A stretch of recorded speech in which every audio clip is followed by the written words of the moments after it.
Hey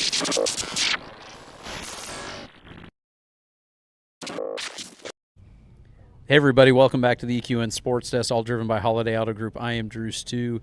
We are at the Kalpowar Quarter Horses Celebration of Champions. Larry Bell, this is kind of your namesake of this show right here. Absolutely, absolutely, and proud, and very proud of it. Well, I'm going to make you tell the story again that we just talked about, and that is the origin story of Kalpowar. Okay, well, it's goes back a ways, but back in the 60s, my wife Ellen and her family had acquired a cattle station in Australia, northern Queensland, on the Cape York Peninsula called Kalpowar Station. Okay. And we had some good neighbors up there. King Ranch had a neighboring ranch called Lakefield, which is sort of not all that unusual of a name and what have you. And there were some other ranches in the area, but they had kind of more common type names. But the one we ended up with was Kalpowar Station, and Kalpowar. And we had that cattle station for several years, and I had gone to work for Ellen's father in the early 70s. Okay. And a few years later, unfortunately, he passed away, and it became Larry, cowboy up.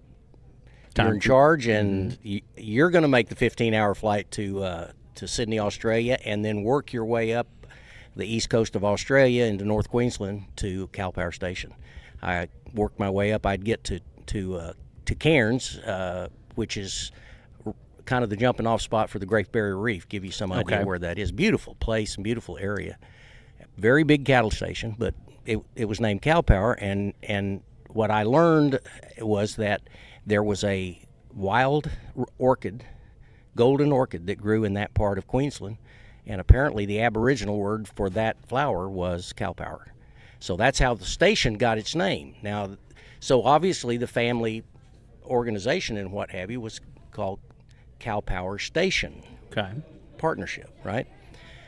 Well, eventually, a few years later, 7 or 8 years later, we ended up selling that property. I had babies back home and going back and forth, and it was just and the cattle business in Australia went through a pretty rough time when nobody on this channel probably is going to be old enough to remember, but in the mid 70s, we had a oil embargo in the world, and fuel got very expensive, and our primary cattle market was Japan. And during that period of time, they said, we're not importing any more cattle. You're going to eat seaweed, or whatever they ate in Japan at that time. So cattle business got pretty sick. And anyway, during a period of time, we finally decided, maybe it was a beautiful property. It was very large. It had some white sand beach, and it, like I said, up in an area that wasn't too far from the Great Barrier Reef. So it's a beautiful, awesome place up there in Australia. But we sold it. Well, about 10 years later, our family, Ellen and myself and our kids, decided we bought a ranch down in the Big Bend of Texas, down around Alpine, and we wanted to raise some ranch geldings, some good horses. We had some good mares that had come out of our cutting horse program from years before.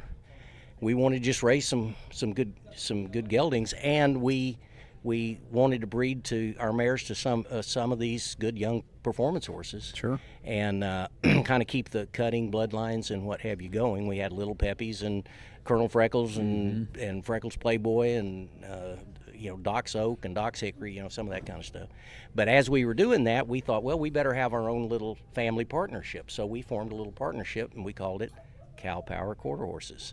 Now, we were just raising ranch geldings, and then we started going to a few little ranch gelding competitions and started being involved in some of that, but mainly just running our ranch. But we were having fun, and kids were partners in the deal, and it was something we were all interested in and having fun with. And then we decided that if we were going to get involved in the performance horse, try to sell it, maybe we ought to come up with a logo. Sure. So we came up with a logo, and again, we weren't planning on doing any major marketing or sponsoring anything, much less a world show, but that's how it all got started.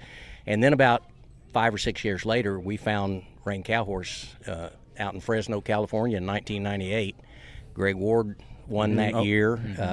Was unfortunately right before Greg passed away, but we met John Ward and some of those, Smokey and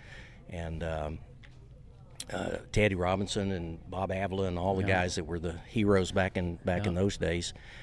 Just fell in love with Cow Horse and started getting involved. And then 4 or 5 years later, NRCHA, I was on their board. I was president of the SRCHA, and they decided we were, fortunately, with the work of my friend Dan Rozier and my dear departed friend Sam Rose and a few others, decided we were going to figure out a way to do a world show. And it was going to be in Stephenville, Texas, which we had a lot of our SRCHA shows there, so I was familiar with putting shows on there. So we got a team together, and at the board meeting when we got it sponsored, Teddy Robinson said, "Okay, well, if we're going to do this, how much money you need for added money?" And I said, "Well, we run the budget and what have you, and we want $12,000. He leaned forward a little bit and said, $12,000? Are you kidding me?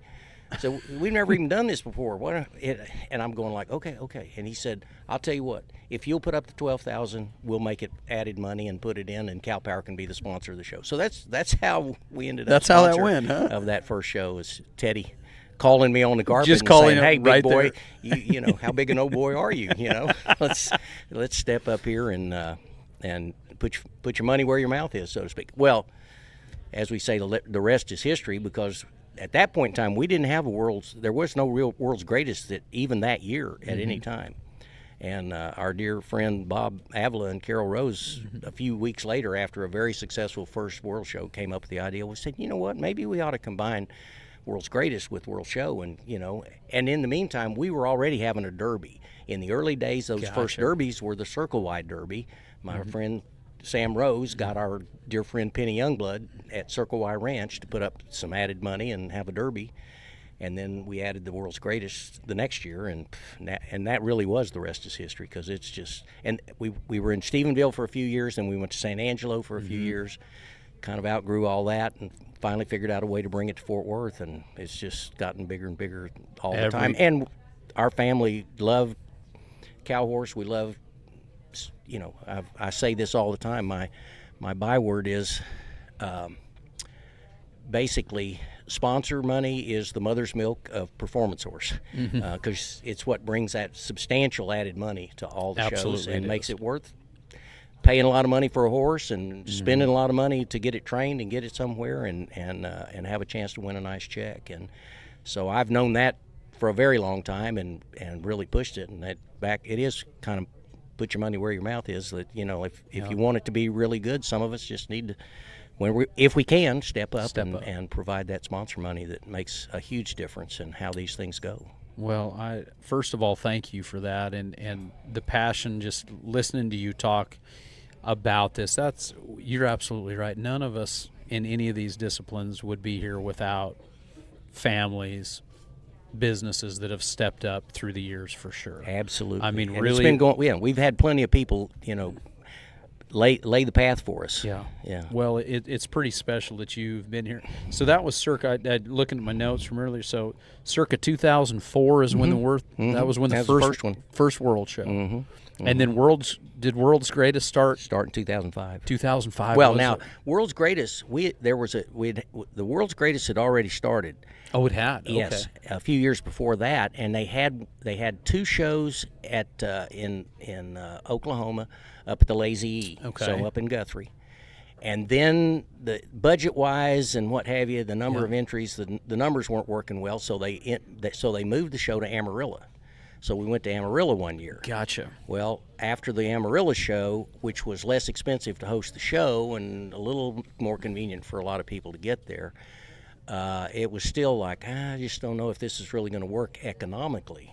Gotcha. Because the entry fees, sponsorships, it was struggling. And but we all loved it. We loved the event. We loved it was the ultimate cow horse kind of of experience and gathering, but it was a standalone show.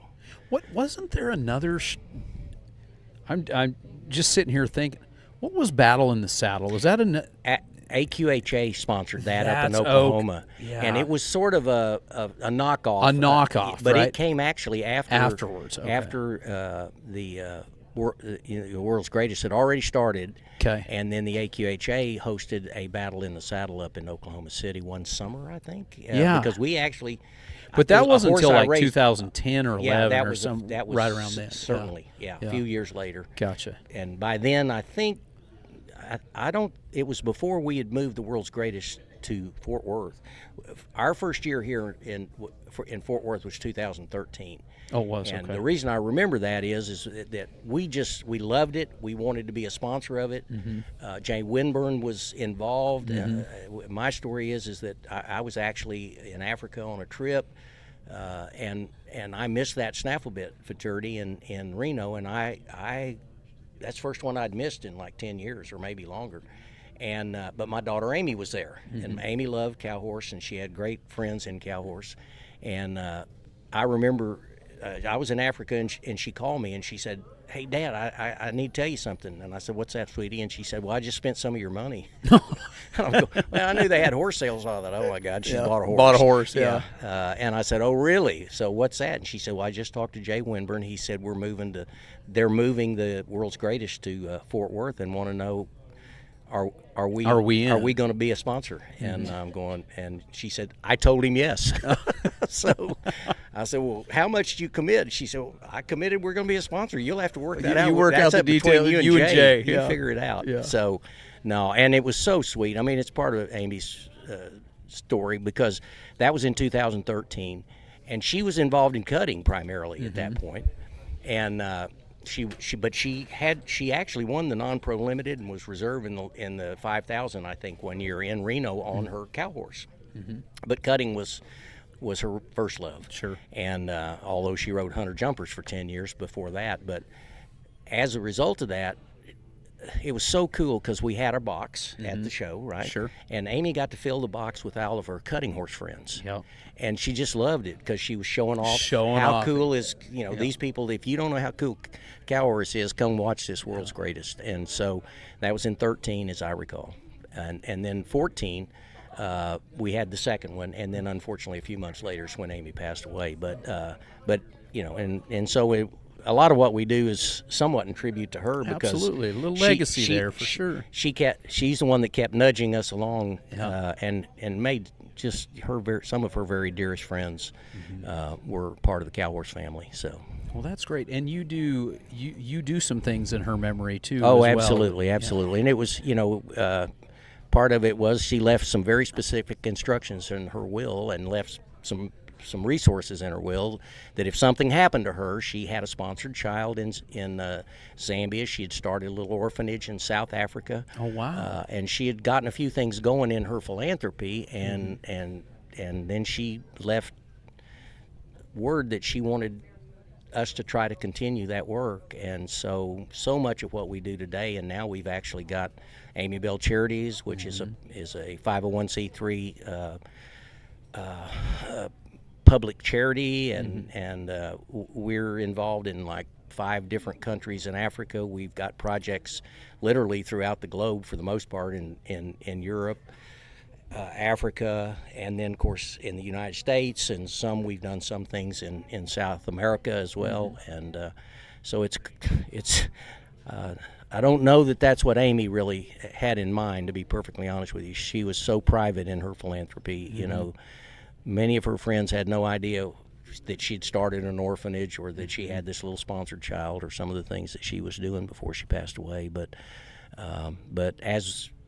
frankly, the reason it's grown and gotten to be as big as it is today is the incredible support we've got from her horse friends, both in cutting and cow horse both. Sure. And then the hunting world that she was involved in, and that we were all on a hunting trip when we really got started being involved in the mission work in Africa. I was just going to ask you, so it's primarily mission work, huh? Yeah, no, we do. Amy actually studied family services. Her degree at Tarleton was in family services, and her dream job was to go to work for Child Protective Services. And that was not my dream job for her. Sure. And she did that for a couple of years, but she reached a point where she was trying everything she could do to try to save the children, save them all.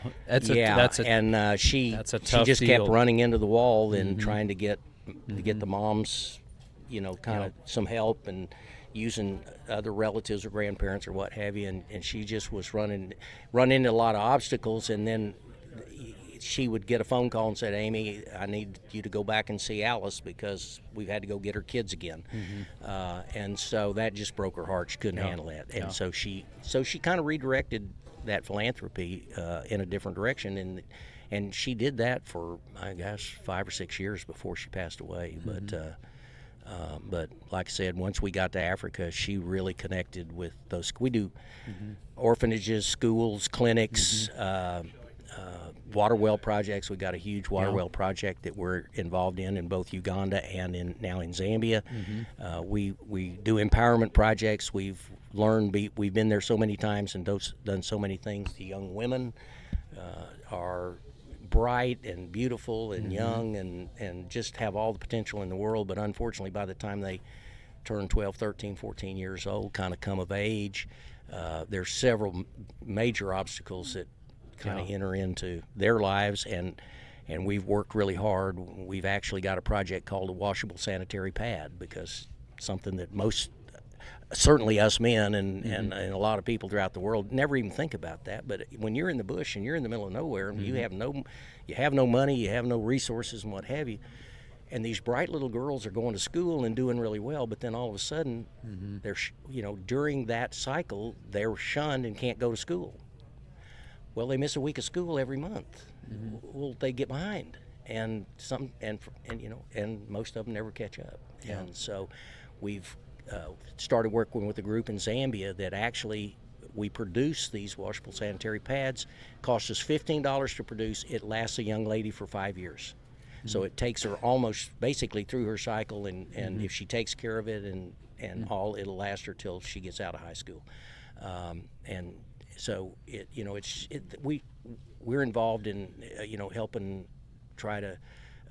We've got a chicken project where we give them chickens, but we get people to come in and train them how to take care of them, how to feed them, how to nurture them, we've got a little bank that we start that they can sell eggs and put money in savings and buy things for their family, or buy more chickens, or whatever. But we just a lot of things. We call it empowerment. Absolutely. And so it's become a fairly significant, sizable organization that we're very proud of. And Amy's mantra in life was pay it forward. She was always random act of kindness and pay it forward. And so anytime we get a chance to continue that tradition, it's just something that's meant to our family for a long, long time. Ellen and I were blessed that our parents taught us that same. We passed it along to our kids. My 2 sons, Matthew and Brian, are very involved in our philanthropy and Amy Bell Charities. They love their baby sister, and they do anything to try to continue her good work. Yeah. Well, that is beautiful. That puts a whole new meaning behind why we're here doing what we do. It really does, and that way more than a logo and a sponsorship. Exactly. It's a whole lot of meaning behind it, and I love that you tie it back, because the people, we're very fortunate, aren't we, in this horse world, to be around such great people that can share these same missions with us, that will help out, and that's values. Yep. Values. Very principle based. Yes. And we've been a major sponsor for a long, long time, and had the right to have a booth at these shows and what have you, and we just never really worried about it or worked on it or what have you. But a couple of years ago, people were asking us, why don't you all have a booth and what have you? Well, we've been thinking about it. Well, fortunately this year, and Patty Tyberg was just huge in helping us get this organized, and our friends Anna and Danielle at Outcross Media made it happen. But what we've done now is we've created a booth, and it certainly features Kalpowar Quarter Horses and Amy and and some of our great horses and trainers and what have you. But we've also added another feature to it, and that way our TV and our video and what have you has horses, but it also has lots of mission work in Africa and things about Amy and her, what all she stood for and what she wanted to be involved. And it gives us an opportunity to let people know it's not about us. It's about, it really says, it's what it's saying about you, all of you out there.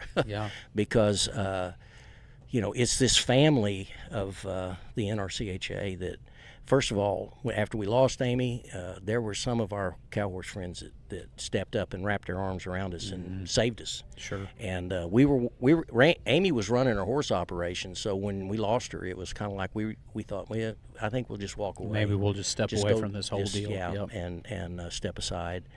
And then so many of the cow horse family just wrapped their arms around us, and they didn't say, well, you got to stay or please don't. Well, they did say, please don't go. Please, please. And they didn't say it wasn't about being a sponsor or anything else. It's just people who loved us and cared about us that we had built these incredible relationships with over the last 25 years. And that encouragement and being the people that you are out there is what brought us through it and put us to on a path that I tell people, losing a child is unspeakable grief, and it never goes away. Sure. But you know what? There's also joy in the world, and if you look for it. Yeah. And we found it, and we find it in the face of these children. They're just incredibly grateful. We find it in the faces of all these people around here that in this building, and this facility, and in this business. And we've got great families in the cutting horse world as well that are great supporters. You all may have seen something here recently where our dear friend Casey Deary basically auctioned off a antique pickup, that blue pickup, and raised a great deal of money for our water well program. I mean, and Casey and Nicole were dear friends of Amy and of our family, and for them to step up here now 10 years after she's gone and that's make pretty that cool. I mean, it just tells you who this family is and what they really care about. And it's those values that we all hold dear. There is we haven't talked about it on camera here today because it's tough, but I think this is definitely a time. So there's a funeral going on right now for a little girl. I'm sure you know the story. Yeah. You know the story, and that's today. We had Pam Minnick up here a little bit ago, and her and I didn't even talk about it, but she was wearing pink for Oakley. Yeah. And it's as a parent, I can't imagine. No. I can't imagine. I've experienced it. It's unspeakable pain, and I'll tell you this. Unfortunately, we see a story like that. I can't necessarily say we see it every day, but it happens every day, where a parent loses his child. And if you really think about it, who isn't somebody's child? Yeah. Right? Yeah. So at some level, it's just a part of life that you're just going like, there's just something that's not natural about that. Yeah. But it happens for whether it's natural or not, it does happen. But I can tell you, when we read a story, when Ellen and I both, we talked about it for the last 3 days. Every time we see something about that story, there's just something in our heart that just grieves. And it's not for us. It's for her parents and her grandparents and her aunts and her uncles and all those dear friends that love them and had connections with that little girl. And what a precious little thing she was. Yeah. You can Beautiful just imagine, little girl. and you just go, what? It's just you can't find. You can't find an answer. I tell you, we've been there, but I tell you this, and I'll mention this as this. I don't know that this is the way. When it comes to grief, I don't think there is a way, as we say. But what has meant the most to Larry and Ellen through the years, and especially in the beginning, is when somebody came up and simply said, We are so very sorry. Yeah. We love you. Yeah. And we love your daughter. Yeah. And man, that's all. That you don't need to quote scripture or wax poetically, as we say sometimes. What have you? Just just give them a hug. Yeah. Tell them you love them. Tell them you're sorry for them, and that you'll always remember their precious child. Absolutely. I sent Ryan, the parents are friends of mine. Oh my goodness, yeah. And I sent Ryan a message, and he messaged me back, which I was surprised, but that's it. Like, you can't, there are no words other than, hey, pal, we love you. We love you. I mean, that's it. I mean, because what else do you say? Yeah, what else? It's that whether it's a physical hug or just an emotional hug or whatever it is, it's just like wrap your arms around them in some way. If you can't do it physically, just simply with kind words, and just tell them how much you love them and that you're there for them, because they'll say, well, what can we do? Well, you already did it. When the time comes, they'll let you know. Yeah. When the time comes that there is something you can do for them, even if it's just go have lunch. Yeah. Or let's go take a drive in the country. Or answer the call. Yeah. Yeah. Just talk to me. Yeah. You just let them tell you. Yeah. Let them tell you. Aren't we fortunate to be in this group of people, whether it be that rodeo world or the cutting horse world or the cow horse world? We are so fortunate to be in this group of people of the like ilk. You know what I mean? Like, aren't we lucky that I don't know if everybody has, I know for a fact that everybody doesn't have what we have here in this industry. Well, I don't know if this is the right word or not, but we certainly have a preponderance of it. And it's not everybody, for sure. But we found it in several other places. It does exist out there. There's some incredibly, in this mission work and what have you, we're constantly running across people that, frankly, that were kind of like Amy. They've been doing this kind of work and doing these kind of things, and we didn't even know about it. And then they find out we're doing it, and so you kind of have a close connection. But there are some really unbelievable, blessed, God-fearing, grace-filled people in this world that we get to. But in this particular arena that we're involved with, and I don't know, I'm very involved in the Quarter Horse Association and what have you, and our horse, which we take a lot of pride in our quarter horses, and there's a lot of them around here, at the Quarter Horse family, and all those who associate themselves with this beloved horse, is some. There's a lot of really good people in our business. There's a lot of really good people. Yeah, you're exactly.